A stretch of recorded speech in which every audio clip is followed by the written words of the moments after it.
Ready ஆயிடுச்சுங்க. மாப்பிள்ளை சம்பா அவல் உப்புமா ரெடி ஆயிடுச்சு. இது டயபெட்டிக் பேஷண்ட்டுக்கு உடம்புக்கு ரொம்ப நல்லதுங்க.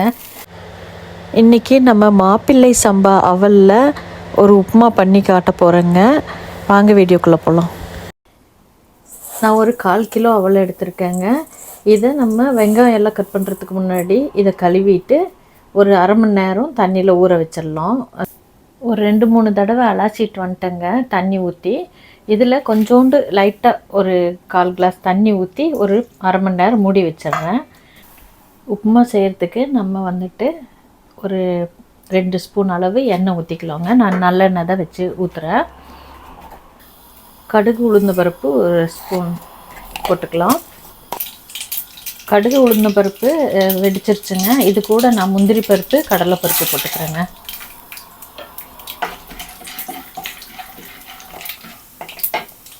இது கூட ஒரு 2 வெங்காயம், ஒரு துண்டு இஞ்சி, பச்சை மிளகா, கருவேப்பிலை போட்டுக்கலாம்.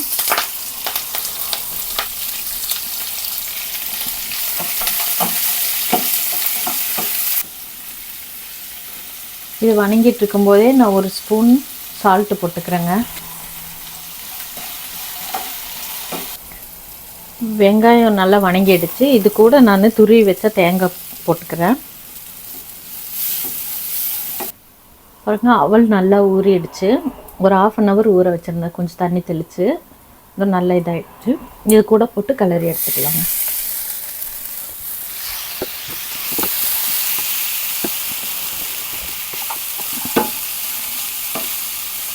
உப்பு ஆல்ரெடி நான் வெங்காயம் வணங்கும் போதே போட்டனால இது கூட நான் உப்பு போடலை. வேணுன்னா நம்ம சாப்பிட்டு பார்த்துட்டு பத்தலைன்னா உப்பு போட்டுக்கலாங்க. உப்பு பார்த்துட்டு நம்ம மூடி வச்சிடலாங்க. ஒரு 5 நிமிஷம் மூடி வச்சுட்டு அதுக்கப்புறம் நம்ம இறக்கிடலாம். ரெடி ஆயிடுச்சுங்க. மாப்பிள்ளை சம்பா அவல் உப்புமா ரெடி ஆயிடுச்சு. இது டயபெட்டிக் பேஷண்ட்டுக்கு உடம்புக்கு ரொம்ப நல்லதுங்க. இது நிறைய நார் சத்து இருக்கிறதுனால நம்ம இன்டெஸ்டைன்ஸ்க்கும் ரொம்ப நல்லது. இது நீங்களும் இந்த மாதிரி செஞ்சு ட்ரை பண்ணி பாருங்கள். உங்களுக்கு இந்த வீடியோ பிடிச்சிருக்குன்னு நினைக்கிறேன். பிடிச்சிருந்துச்சுன்னா லைக் பண்ணி, ஷேர் பண்ணி, சப்ஸ்கிரைப் பண்ணுங்கள். மீண்டும் அடுத்த வீடியோவில் சந்திக்கலாம். பாய்ங்க.